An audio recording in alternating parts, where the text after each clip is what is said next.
शाय नमः। पर्यन्तां वन्दे गुरु परम्पराम्।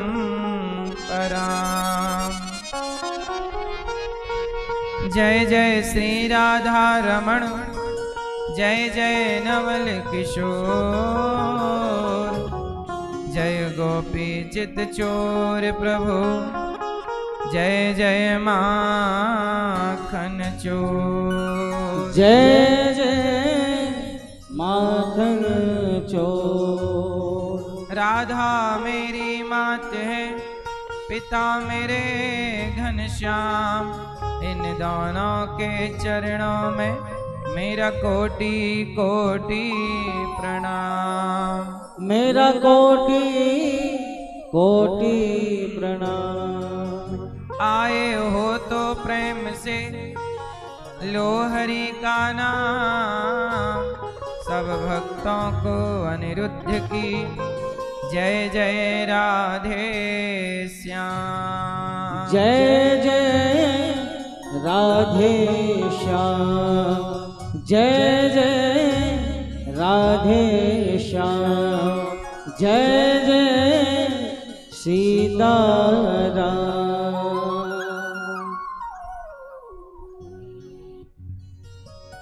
मनुष्य जन्म अनमोल रे,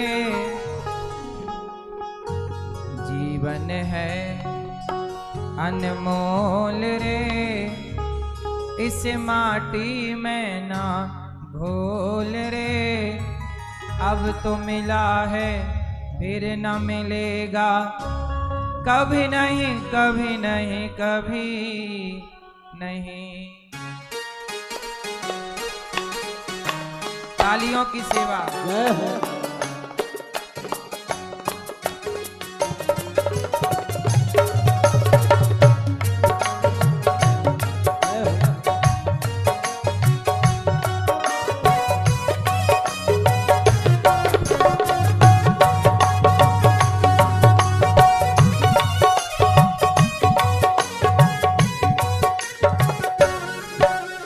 जीवन है अनमोल रे, माटी में ना घोल रे। जीवन है अनमोल रे, माटी में ना घोल रे। जीवन है, किस किस का जीवन अनमोल है? हम सबको ईश्वर ने अनमोल जिंदगी दी है। जीवन है अनमोल रे, माटी में ना घोल रे। जीवन है अनमोल रे, माटी में ना घोल रे। अब तो मिला है फिर न मिलेगा, कभी नहीं कभी नहीं कभी नहीं। अब तो मिला है फिर न मिलेगा, कभी नहीं कभी नहीं कभी नहीं।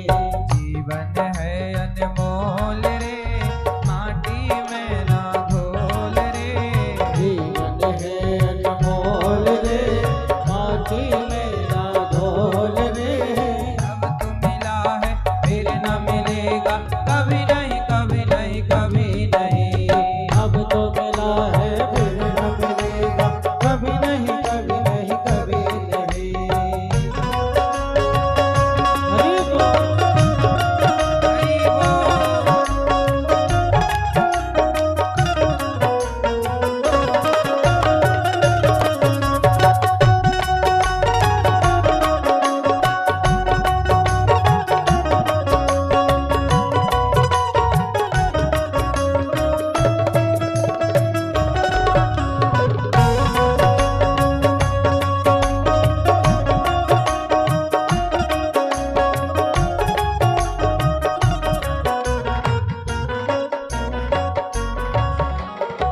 अच्छा, ये जीवन क्यों मिला है? इसलिए मिला है कि तू सत्संग में जाया कर, नाम प्रभु का गाया कर। तू सत्संग में जाया कर, नाम प्रभु का गाया कर। सांझ सवेरे बैठ के बंदे हरि का ध्यान लगाया कर। सांझ सवेरे बैठ के बंदे हरि का ध्यान लगाया कर। जीवन मिला है सत्संग करने के लिए, पर लोग कर क्या रहे हैं? शराब पी रहे हैं, चुगली कर रहे हैं। तू सत्संग में जाया कर, नाम प्रभु का गाया कर। सांझ सवेरे बैठ के बंदे हरि का ध्यान लगाया कर। सांझ सवेरे बैठ के बंदे हरि का ध्यान लगाया कर। नहीं लगता है कछु मोल रे, माटी में ना घोल रे। नहीं लगता कछु मोल रे, माटी में ना घोल रे। अब तो मिला है फिर न मिलेगा, कभी नहीं कभी नहीं कभी नहीं। अब तो मिला है फिर न मिलेगा, कभी नहीं कभी नहीं कभी नहीं।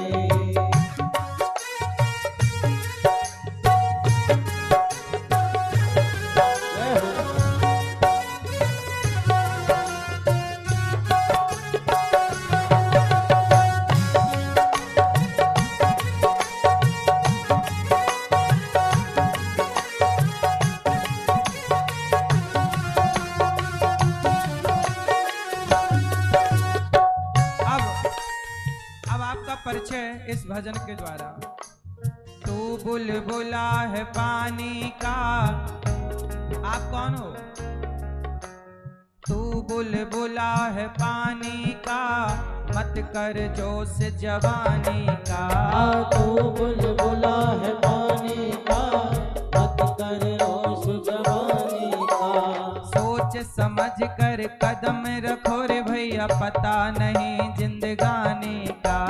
सोच समझ कर कदम रखो भैया, पता नहीं जिंदगानी का। मीठा सबसे बोल रे, माटी में ना घोल रे।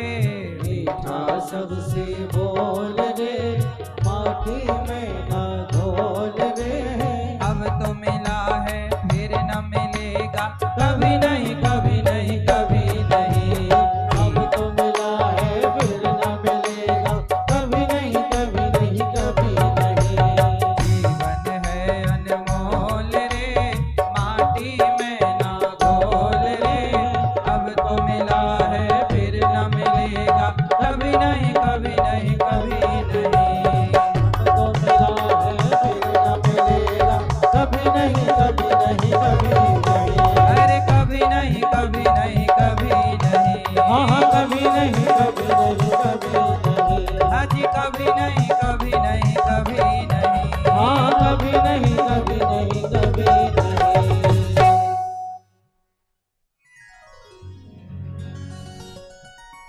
तू बुलबुला है पानी का,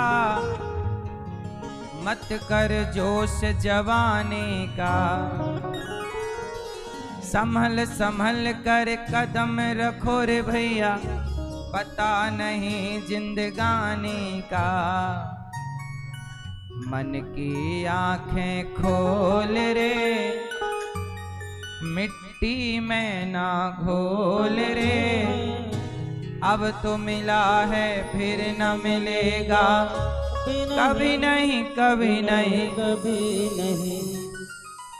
ये मानव शरीर जब आप 84 लाख योनियों को पार कर जाते हैं, तब आपको मानव का शरीर एक बार मिलता है। जैसे आप अपने घर में सारी सीढ़ियां चढ़ गए और छत में पहुंचने वाले हैं, तभी आखिरी सीढ़ी से आप फिसल गए, और जब फिसले तो कहां आ गए? सीधा नीचे। फिर पहली सीढ़ी में आकर खड़े हो गए। 10वीं आप पढ़ रहे हैं, आपने एग्जाम के टाइम लापरवाही की और आप फेल हो गए, और जब फेल हुए तो कहां आकर खड़े हो गए? वही पाठ 1। बोलो हाँ। बस यही है। 84 लाख योनियां हैं। आप लोग कुत्ता, बिल्ली, मकड़ी, मक्खी, मच्छर, ये सारी पेड़ पौधा, जलचर, थलचर, नभचर, सारी योनियों को आप पार करते हुए मनुष्य का तन पाए हो। अब इस मनुष्य के शरीर से यदि आपने गलत काम किया तो आप गिरोगे, तो कहां गिरोगे? फिर नाली का कीड़ा बनोगे। 84 लाख योनियों में पहली योनि है नाली का कीड़ा और आखिरी योनि है गाय। बोलो हाँ। पहली योनि क्या है? बोलो मेरी मां। जो व्यक्ति पापी होता है, पाप करेगा, उसे क्या बनना पड़ेगा? 84 लाख योनियों में यदि आप गिर गए, मानव शरीर पाए हो, या तो अच्छे कर्म करके पार हो जाओ, या बुरे कर्म करोगे फिर फेल हो जाओगे, गिर जाओगे।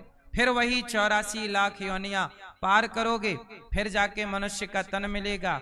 ये शरीर जो है, जैसे 10वीं क्लास में बच्चे की सप्लीमेंट्री आ गई। सप्लीमेंट्री का मतलब क्या होता? आप लोग सप्लीमेंट्री समझते हो ना? क्या मतलब होता है? ना तो वो बच्चा पास हुआ, ना ही फेल, बीच में लटका है। अब उसे एक मौका और दिया जाएगा। जिस विषय में फेल हुआ है उस विषय को फिर एक बार उसे एग्जाम लिया जाएगा।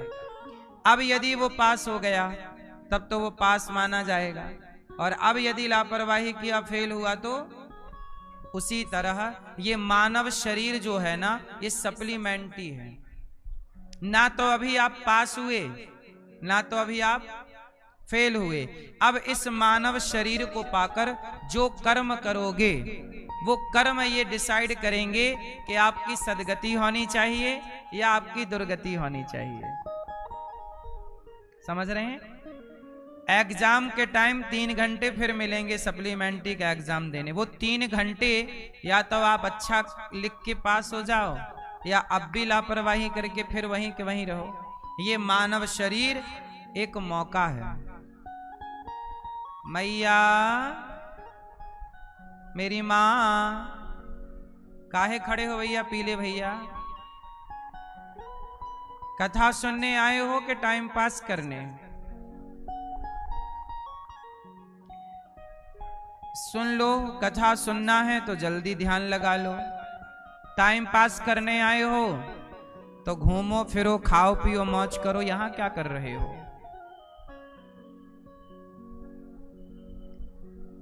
सावधान हो तो कथा सुनो, असावधान हो तो संसार का भ्रमण करो। शांत रहो बस। मैया चुप रहो, मेरी मां, शांति से सुन लो। तो ये मानव शरीर क्या है? सप्लीमेंट्री की तरह। अच्छे कर्म करोगे तो पार हो जाओगे, कर्म अब बिगड़ गए तो 84 लाख योनियों में फिर चक्कर लगाओगे। इसलिए कहता हूं, बड़े भाग्य मानुष तन पावा, सुर दुर्लभ सदग्रंथन गावा। बड़े भाग्य से मिला है मानव शरीर। मानव तन अनमोल रे, इस माटी में ना घोल रे। अब तो मिला है फिर न मिलेगा, कभी नहीं कभी नहीं कभी। मतलब का संसार है, इसका नहीं एतबार है। संभल संभल कर कदम रखो रे भैया, भूल नहीं अंगार है। तौल सके तो तौल रे, तौल लो अपने जीवन को। मानव शरीर को एक पलड़े में रखो और 84 लाख योनियों के जीव जंतुओं को दूसरे पलड़े में रखो। बताओ, ईश्वर की सबसे अच्छी रचना क्या है? ईश्वर ने 84 लाख प्रकार की चीजें बनाई है ना। पशु बनाए, पक्षी बनाए, उड़ने वाले बनाए, रेंगने वाले बनाए, पानी में तैरने वाले बनाए। परमात्मा ने पेड़ बनाए, पौधा बनाए, फूल बनाए, डाली बनाई, कलियां बनाई, सब कुछ बनाया। लेकिन जब ईश्वर ने मनुष्य बनाया तब भगवान भी संतुष्ट हुए अपनी रचना से कि ये बहुत अच्छा है। भगवान भी खुश हुए थे आपको बनाकर, लेकिन जब आपके कर्म यहाँ कर बिगड़े तो तुम्हें बनाने वाला भी रोता होगा कि तुम्हें क्या करने भेजा था और तुम क्या करने लग गए। तुम्हें निंदा करने वाला ईश्वर ने तो नहीं बनाया था, चुगली करने वाला तो नहीं बनाया था, तुम्हें बनाया था सबका भला करने वाला। जाओ बच्चा, सबका भला करो, जाओ सत्य बोलना, जाओ अच्छे राह पर चलना। पर आप यहाँ आकर क्या करने लग गए, रास्ता भटक गए। और जो व्यक्ति रास्ता भटक जाता है फिर वो कष्ट पाता है। हम दोष देते हैं ईश्वर को। चलो एक छोटी सी कहानी सुनते हैं, फिर आपसे पूछेंगे कि उसका मतलब क्या है और सार क्या निकला। एक राजा था। मैया सभी भक्तों को दीपावली की बहुत बहुत शुभकामनाएं। आए हुए सभी भक्तों को राधे राधे, जय श्री कृष्णा, जय गौरी गोपाल। कैसे हैं आप लोग? आप सब सुखी रहें, प्रसन्न रहें, यही भगवान से मंगल कामना है। हमारे यजमान जी ने परीक्षित बन के इतना अच्छा कार्य किया है कि कार्तिक के माह में सबको भागवत सुनवाई है। हमारे भैया श्री महाबली यादव जी और श्रीमती इंद्रावती यादव जी, आपकी 3 बेटियां हैं और तीनों बेटियां सब परिवार यहाँ पधारी हैं। अनीता जी, रविशंकर यादव जी, तीनों बेटियां आई हैं ना। और मनीषा जी, विचेंद्र यादव जी, अंजू और अजय यादव जी। स्वर्गीय पिता माता प्रसाद यादव जी की पुण्य स्मृति में आप विष्णुनगर चैम्बूर मुंबई से आप आए हैं। स्वर्गीय श्री बलय जी, बलय बलराज जी, स्वर्गीय श्री बलराज जी यादव, ये आपके कौन हैं? हैं? आपकी माँ, आपकी माँ। तो आपके माता पिता ने निश्चित कोई पुण्य किया होगा, जिस पुण्य के बल पर आप भगवान की पावन कथा सुन रहे हैं। सुनो, देखो 84 लाख योनियां हैं और इन 84 लाख योनियों में किस तरह से व्यक्ति काम करता है और दोष किसे लगाता है, एक छोटी सी कहानी सुनो, पूरी बात समझ जाओगे। एक राजा थे। उन राजा ने, बहुत ध्यान से सुनना, कितने लोग सुन रहे हैं ध्यान से? ओ पीली मैया, ओ पीली मैया, जा रही हो मेरी माँ गुलाबी मैया? जाओ, टाटा, जल्दी जाओ, मेरी माँ जा रही हो, वहीं वहीं हिल रही हो, जल्दी जाओ, दूसरे लोग सुने आराम से, तुम तो सुन नहीं रही हो कथा।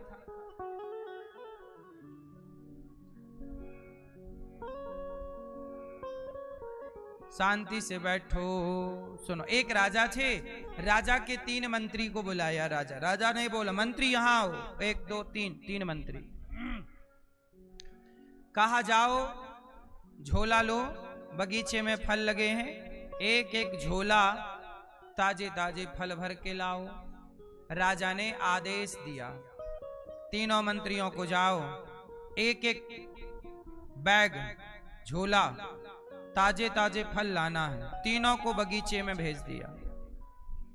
एक मंत्री गया, पेड़ पर चढ़ा, ताजे ताजे फल समेटने लगा, क्योंकि राजा की।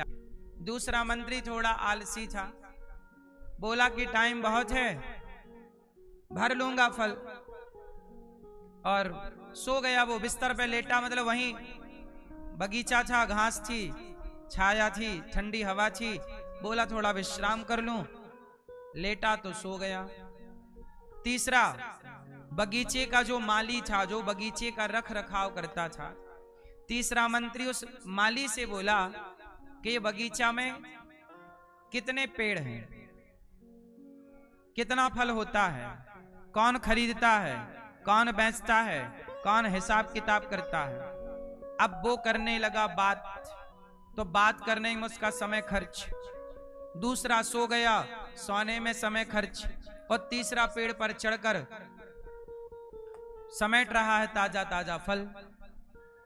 तब तक क्या हुआ, राजा ने तीनों मंत्रियों को आदेश दिया, आ जाओ, चलो काम पूरा हो गया। अब जब तीनों को आदेश मिला कि चलो वापस, इतना ही टाइम था आपके पास, चलो, और जैसे ही सूचना आई कि वापस राजा साहब बुला रहे, तो जिसने ताजे ताजे समेटे, ताजे ताजे भर रहा था चढ़कर, वो तो बोला चलो भर गया मेरा बैग, लेकिन जो सो रहा था उसका बैग तो खाली था। अब वो बोला क्या करें, तो जो नीचे बिखरे हुए थे वही जल्दी जल्दी भर लिया बैग में, नीचे थोड़ा माटी पत्थर ऊपर फल, और जो पंचायत में लगा था बाहर,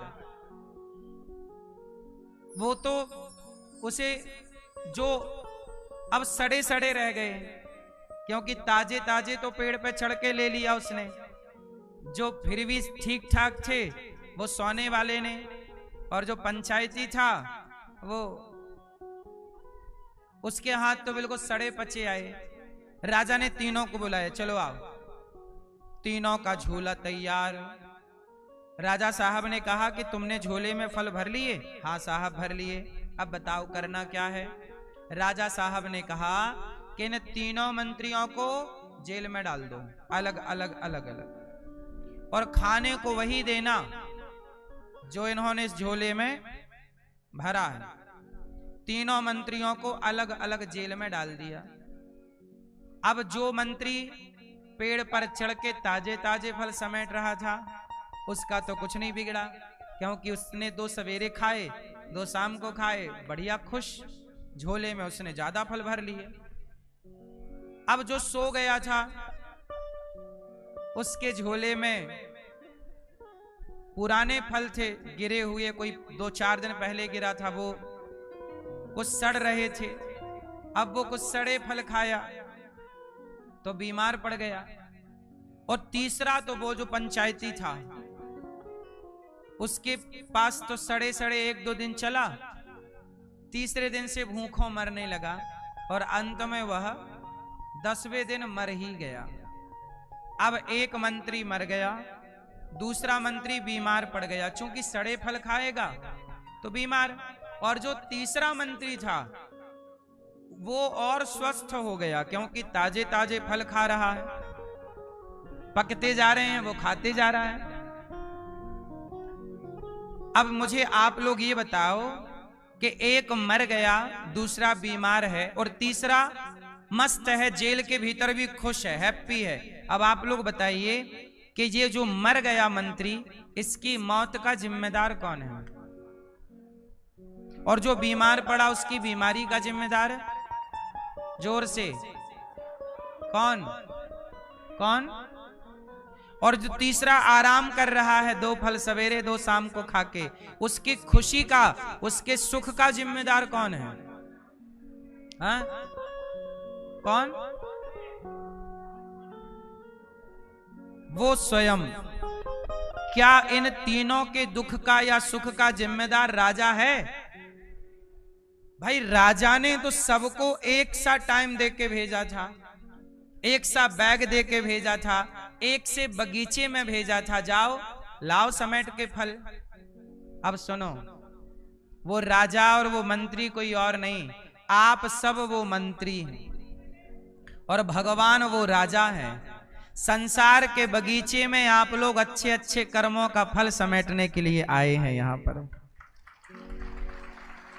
परमात्मा ने आपको, भगवान रूपी राजा ने आपको यहां भेजा है कि जाओ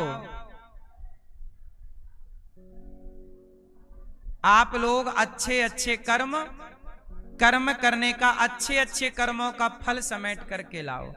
लेकिन यहां आकर के कुछ लोग अच्छे अच्छे कर्म कर रहे हैं, तो कुछ लोग पांव पसार के सो रहे हैं, सो करके समय व्यतीत कर रहे हैं, है ना? ये मैया सोई गई। और कुछ लोग पंचायत कर रहे हैं, कुछ लोग पंचायत प्रपंच करके, चुगली निंदा करके समय बर्बाद कर रहे हैं। कुछ लोग सो करके संसार के विषयों में समय बर्बाद कर रहे हैं। और जो व्यक्ति अपने समय का जिस तरह उपयोग करता है, क्योंकि आप अपने टाइम पर जो कमाओगे, अच्छा कमाओ या बुरा कमाओ, वो आपकी संपत्ति बन जाएगी और वही आपको मिलना है। यहां से जब आप लोग मरकर जाते हो तो वहां कोई तुम्हारी दादी पकवान लेके थोड़ी खड़ी रहती है।